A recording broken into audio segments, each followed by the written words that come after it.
Good afternoon. Mine is a presentation on their productivity spillovers from FDI, and this is kind of like an investigation. But before I go into it, maybe I just give you a small background. My name is Nicholas Okot. I work for Statistics Department in the Bank of Uganda. I'm a compiler of the balance of payments.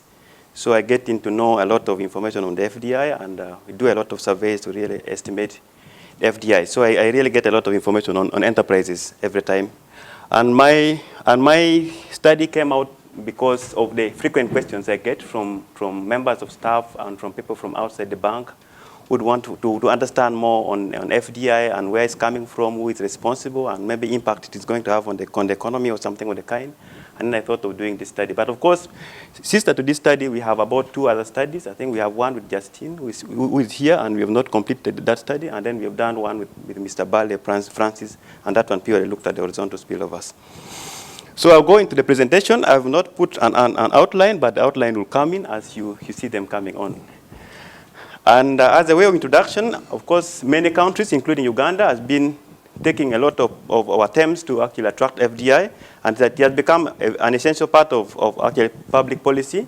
And strategies have been put in place.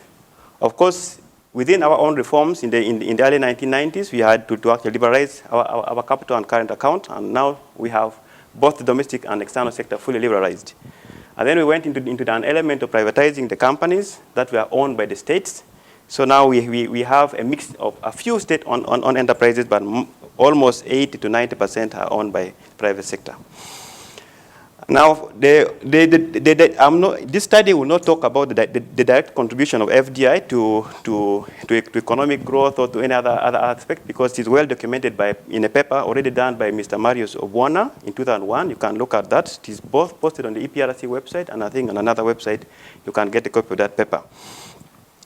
My focus, of course, definitely will be on the spillover, so I will not talk about those direct contribution in terms of jobs creation and things like that. Although the contribution of policy to attracting FDI cannot be refuted, the effect of FDI on the productivity of domestic farms in Uganda are far from clear. I've looked around and I've not seen any published paper, except for the 3 of us who tried to do some small work here and there. And I've decided to do this and to see how we can move about it. The empirical literature, however, remains ambiguous on the effect of FDI on productivity spillovers to domestic farms or local farms.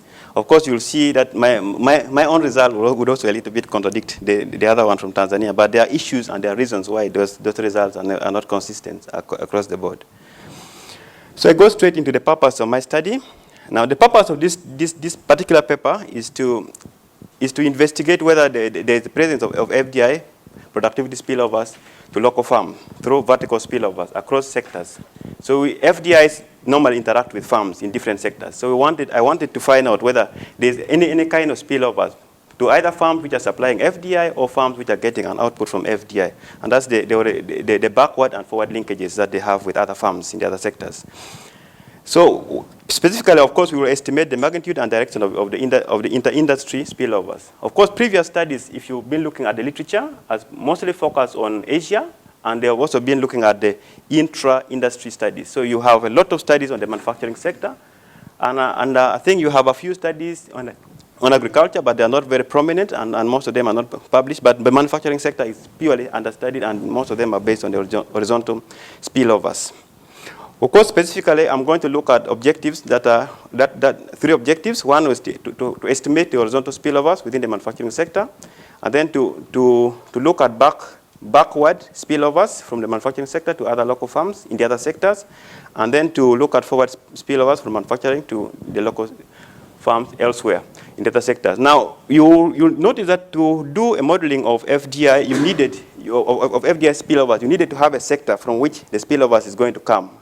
And in the case of this study, we have put the manufacturing sector as a center kind of sector where all the spillovers are going to come. So the manufacturing sector interact with the farms in the lower sectors, mining and agriculture, and then they also interact with farms in the service sectors as well. So you have the manufacturing in the middle. And having that type of arrangement, I couldn't avoid but have to also look at the horizontal spillovers within the manufacturing sector itself. So we are forced to look at the horizontal spillovers because first it filters into one of the module that as you are going to see later, and then secondly because we are purely focusing on the manufacturing sector as a central sector and it has spillovers to the rest of the other sectors. I want to give you a small background of FDI in Uganda. The other two papers, I think, give some background as well in their respective capacities. This one would give specifically in line with the spillovers and in line with the issues of the data we are going to use for this study. Of course, Uganda began to receive large amount of FDI flows in the 1990s following the successful implementation of economic and structural reforms. And Uganda's FDI flow has been on an upward trajectory since 2000. The year 2000 was the year when we started getting a huge amount of FDI. Now, of course, there were many companies privatized around that same time. Those of you who will have the chance to look at the paper details more about that and then what happened around that period of time. Of course, FDI expanded by 18.0% from 2000 to 2005, and then by 21.7% from 2006 to 2011, with, of course, a slight decline in 2010. You notice that there's a higher growth in the period 2006 to 2011. Now, that's the period around which Uganda discovered petroleum, and there's been a lot of investment in the downstream oil exploration sector. So there have been a lot of exploration investments, and that pushed the FDI a little bit slightly higher. Uganda is fairly a small economy, so any small shock can actually push things to go up. Now this is a chart that gives you a little bit of a feel of the FDI, the composition, and then the direction in terms of the flows. This chart purely looks at flows, not stocks. Of course, stocks can also be very useful, but in this chart, we are purely looking at the flows.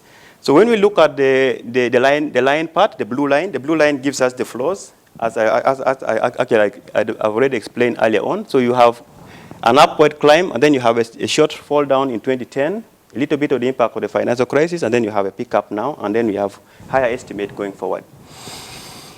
And then for the dotted line, I was trying to estimate the FDI flows relative to GDP. Of course, the best estimate would have been to estimate FDI flow relative to fixed capital formation, which I've already done in actually the very revised version. So in the revised version, you have that done in that format. And then the bar charts give you the component of the FDI. FDI here, I'm using the normal definition. We're using the balance of payments. So you have 10% or more equity investment in an enterprise by a foreign company or individual by residents. And then you have a component of affiliated borrowings.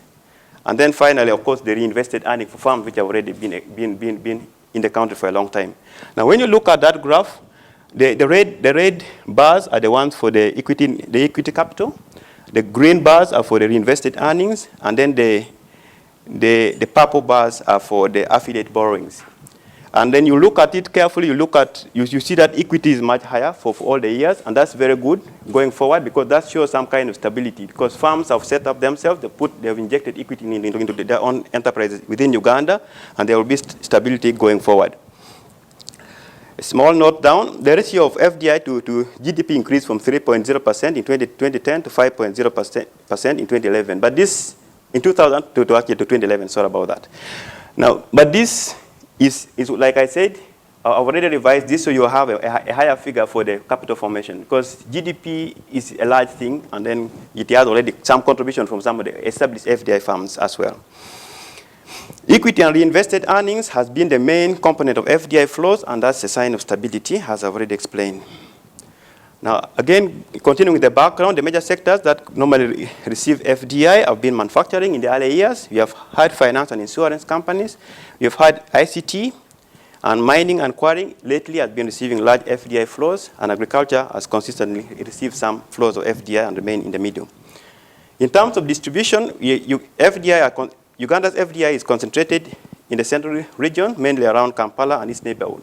Of course, that's a drastic change from the structure which was there in the 1980s and the 70s. Literature review, I'll focus on two aspects of literature. I've looked at the spillovers itself, the literature around spillovers. Then I will look at a little bit of the empirical literature. In this presentation, I will just give a highlight. Anybody who wants to get the feel of what I've put inside the papers can always read from the paper itself. So we overview of the spillovers. Now, FDI productivity spillovers occur endogenously through farms and human So human resource interactions in the use of superior technology in the host country or else economy. Now, productivity spillovers from FDI to local farms can take the form of horizontal, that is the intra-industry, or vertical. And now we have the formulation for the horizontal spillovers here. The text looks quite small, but I think you notice that it has an element of summation of foreign share times the output all over the summation of output. Then I go into the vertical spillovers, where I look at the backward linkages, the effect from the backward linkages, and then the effect from the forward linkages with other sectors. In the backward linkages, we have a constant that time the summation of the horizontal linkages, and that you work it out. And then we have the forward linkages, which is formulated by the foreign share times the gap between the input and output, and then the summation of output.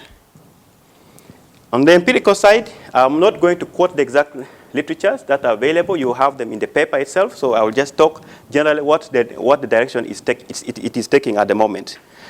So despite the suggestion that in theory that the presence of FDI have a positive productivity on local farms, the empirical evidence have, however, been so mixed. It is actually very mixed. You find all sorts of arguments and all sorts of methodologies, and the findings have remained not consistent. Now, literature on FDI and productivity spillovers have continued to grow, of course. However, there has been very limited studies on sub-Saharan African countries. So when you go inside the internet and then try to look around, you mostly find China, Vietnam, and then countries in the Far East, and then some South American countries. You really hardly find something on Africa. So this paper, in contributing to actually literature, is going to estimate the FDI and productivity spillovers on Ugandan farms. On methodology, I looked at it in terms of data and then the specification of the empirical model. The data, I looked at farm level data covering the period 2005 and 2011. We conduct, the data I have is drawn from the enterprise survey, which is conducted by the Bank of Uganda, Uganda Bureau of Statistics, and then Uganda Investment Authority. It's a survey jointly conducted by the three institutions. And as I said earlier on, the focus of this study will be in the interaction between manufacturing FDI with other farms in the downstream and the upstream sectors. Of course, Uganda has been conducting enterprise surveys since 2001, before I even joined the bank. And consistently every year we actually conduct enterprise surveys. So we have a huge database of enterprise statistics at farm level. But of course, to have a panel, you have to pick some sets of data that you really want to use. So I've opted to use the 7-year data, 2001 to 2011. Of course, also not all farms appear in those years. So some farms, especially farms farms with FDI, do appear in all the 7 years. But farms that are without FDI, local farms, don't often appear for many periods more than 4 years, because the focus of the entire survey is to actually generate information for the balance of payments. So we focus more on the non-resident farms or farms with FDI component. Model specification, I use an OLS. Of course, the output is actually the dependent variable, and then you have a range of items, like actually my friend has discussed. So you have capital, you have labor, you have market, you have foreign shares, you have horizontal, backward, forward linkages, and then a range of constants, and then the error term. And then, of course, to capture the impact, because really spillovers cannot happen. I can't come today here in Helsinki and then set up a farm, and then you expect somebody, my next neighbor, to actually get a spillover. So to actually capture the element of spillovers properly, I've added a lag. So we picked a lag of 1 year, so to allow some rooms for either labor to move from one farm to another, technology to be copied, somebody to think a little bit, look for capital and something of the kind. So the next set of module down here is actually having the lag, and that's where most of the analysis for the purpose of this presentation would really lie. In terms of findings, I think I need to move down and share the table first before I come back. So the table gives a brief. It's a long table, so what I've decided to do is to cut it short so that it picks the main information that we have. Our focus mostly, of course, would be on the other side where you have a OLS with a lag. And of course, these regressions are based on the fixed effects. So I've run another one with the variable effects, and I've not included it here because it will interfere with the paper I first submitted. So I need it to be consistent with the paper I first submitted here. So let me go back to the real text. And the text, I have said, the focus of our results is on the use of the OLS output, and we've used the fixed effects as I've already said before. Now, of course, we found a significant and positive coefficient on both the backward and on both the backward spillover variables for the OLS estimates. And then the existence of horizontal spillovers was there within the manufacturing sector. But then the results does not find any forward spillovers. So spillovers to farm in the other higher level sectors are not, we didn't find them. And when you look at it statistically from here, you can see them very, very well. Although the text, the font are already very small for me from here, so I think it gets much smaller for you. But you can, if you want to give me more comments, look at the paper itself, and then you actually send me emails on the other 2 emails I put on the paper. So that's what we find there, and you find some significance at various levels, at 5%, 1%, and 10%. But then we don't find for the backward lagged and then backward OLS as well. In terms of conclusion, of course, these results are still what? Preliminary. We are continuously running a number of modules and seeing which one will be really much better to present and making a few adjustments. In terms of conclusion, I said Uganda, like many other developing countries in Africa and Asia, has designed and used strategies to attract FDI by offering incentives packages expecting direct benefits and externalities. This study uses farm-level data to estimate backward and forward spillovers, but of course, we have also estimated horizontal spillovers.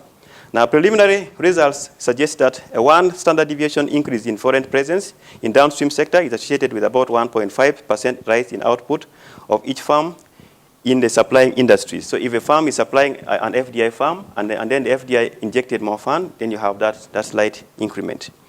Then it's still a work in progress, so I'm not going to give you the policy implication until when I'm fully completed. Thank you very much.